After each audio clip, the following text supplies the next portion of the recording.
ममता की थी जो मूरत, जगदम्बा जिसका नाम,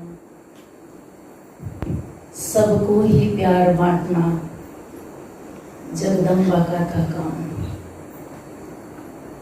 ऐसी ममतामयी मातेश्वरी जगदम्बा,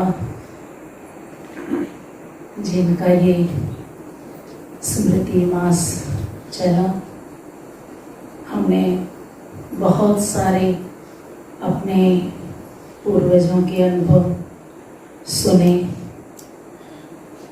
और जितना हम सुनते जाते हैं भाव विभोर होते जाते हैं, और यही रहता है मन में कि हम उसमें से कौन सा गुण अपने अंदर अपनाएं। मम्मा सभी गुणों की धनी थी, शांति की धनी, ममता स्नेह की धनी। सबसे बड़ी बात कि मम्मा मम्मा कैसे बनी, दादी जानकी जी के अनुभव से पता चलता है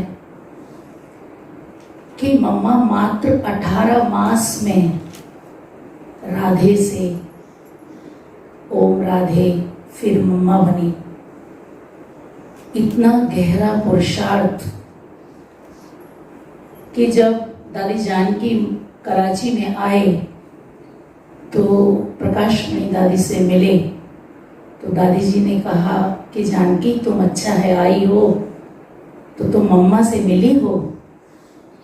तो दादी जानकी जी ने सोचा कि शायद यशोदा माँ के लिए कह रही हैं, तो उन्होंने कहा कि नहीं दादी, अभी तो मैं यशोदा माँ से नहीं मिली हूँ।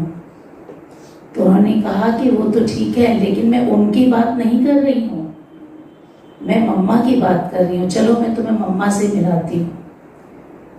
तो जब मम्मा दादी जी जब मम्मा के पास दादी जानकी का हाथ पकड़ के लेके गए, तो उन्होंने जैसे ही सामने देखा तो उन्होंने कहा अरे ये तो राधा है, क्योंकि ये सभी हमारे पूर्वज दादियाँ आपस में एक दूसरे के बहुत गहरे संबंधी भी थे, कोई आपस में पड़ोसी भी थे, तो सब एक दूसरे को काफ़ी अच्छी तरह जानते थे।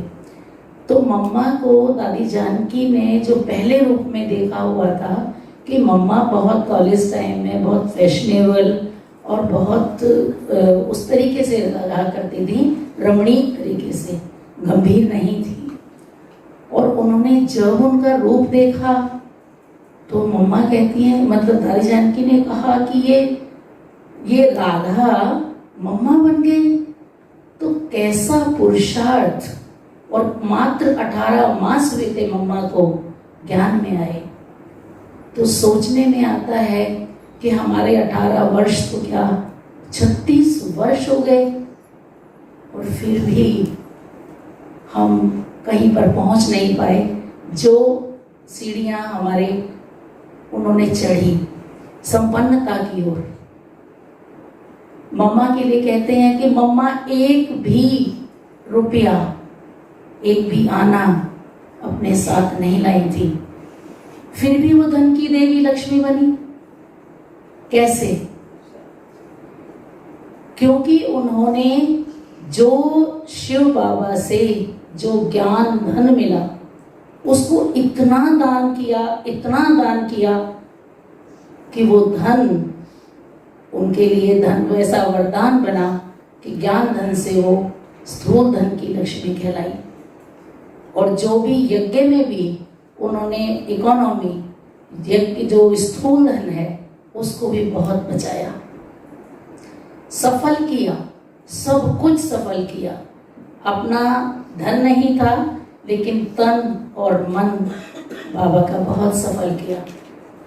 तो इसी तरह हम जयंती दीदी का अनुभव सुन रही थी, तो दीदी की जो लौकिक माता जी रजनी बहन, वो दीदी हमेशा उनको रजनी बहन ही बोलते हैं, तो उनकी लौकिक माता जी, उन्होंने एक बार जब वो विदेश से लंदन से भारत आई, तो उन दिनों मम्मा भी बॉम्बे आई हुई थी, तो उन्होंने बॉम्बे में जो है मिली जो है मम्मा से, तो तो उन्होंने प्रश्न किया कि मम्मा, आप और दादियाँ सभी को बहुत वर्ष हुए, ये 57 की बात है।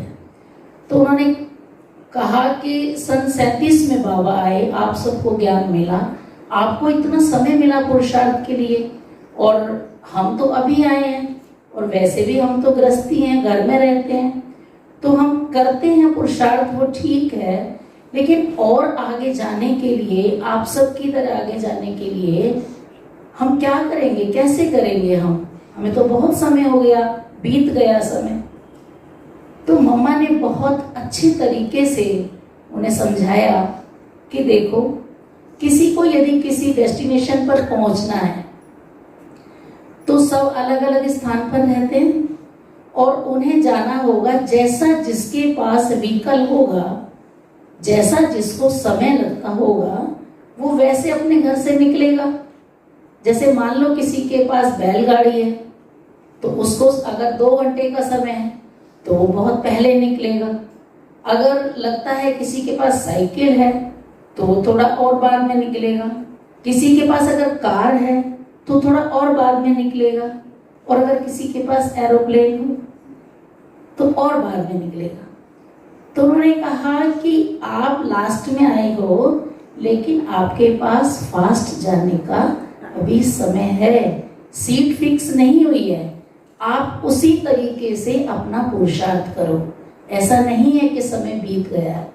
तो उन्हें संतुष्ट किया मम्मा ने। फिर उन्होंने ये पूछा कि मम्मा, अगर मैं आपकी तरह बनना चाहती हूँ तो क्या करूँ? उन्होंने कहा लक्ष्मी बनोगी? तो फिर उन्होंने कहा नहीं मम्मा, लक्ष्मी तो नहीं बनूंगी, लक्ष्मी तो आप ही बनोगी, तो लेकिन मुझे आपकी तरह मीठा बनना है।